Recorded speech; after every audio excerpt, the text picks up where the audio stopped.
Откуда вы? Мы с России все. С России. Когда вы были в России еще, вы знали, когда вы будете в армии, что вы будете тут, и что какой ситуации тут в Украине? Даже представить себе не могли. Нет? А что вы думали? Что вам сказали до этого? Что ваша команда сказали? Мы будем... Просто выполняли задачу, которую нам поставили. А сколько платят русские армии военных, которые тут на фронте в месяц, например? Там идет оплата суточная. Если на линии боевого соприкосновения находишься, тогда оплата идет 9800, 9800 рублей За? За сутки. А вы сам сказали да, когда они спросили вам, вы будете на фронте? Или это ваш выбор был тоже? А когда контракт подписываешь, тебя не спрашивают твоего желания. Тебе ставят приказ, и ты его выполняешь. Ага. А что вы сейчас думаете за войну, за ситуацию тут в Украине? Ну, тут дело такое двухстороннее, то, что нигде нету правды. Нигде нету, правда? У всех своя правда, у всех своя точка зрения.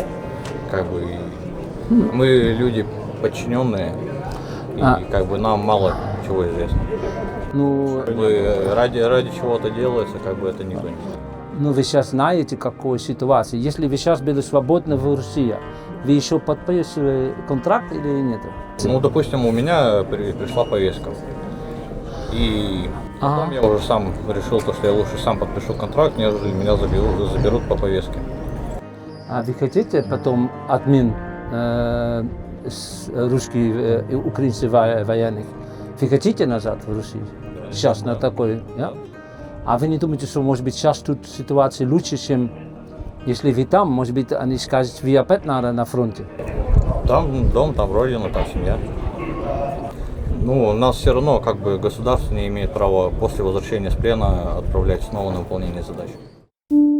На самом деле тут есть люди в этом лагере, которые уже были раньше следовые, сейчас второй раз в плену. У них у всех история как одна, что они приезжают в Россию, сначала они в безопасном месте, потом попадают либо с наркотиками, либо с алкоголем, либо еще с чем-то, и в качестве наказания попадают обратно. Ты откуда? Выезжена в Беларусь. Можно спросить, что получилось, что ты сейчас тут? Я попал в тюрьму в России, и в тюрьму написал контракт. А контракт сказал, что ты был в Украине на фронте? Да.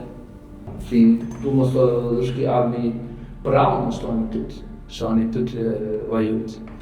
Я стараюсь об этом не думать.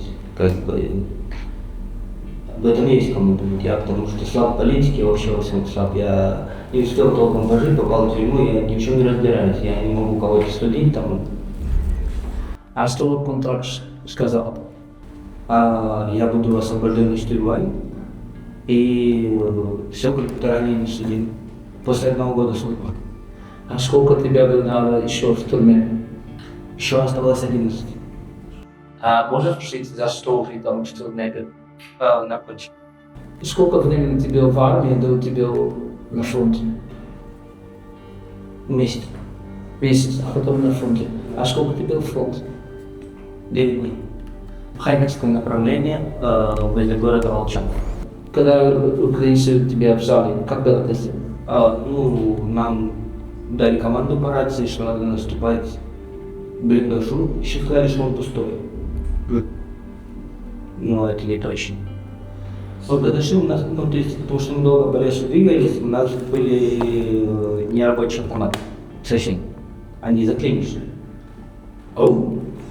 А знаете, что русские знали, что вы, в принципе, у вас нет возможности, что 90% от вас погибнут?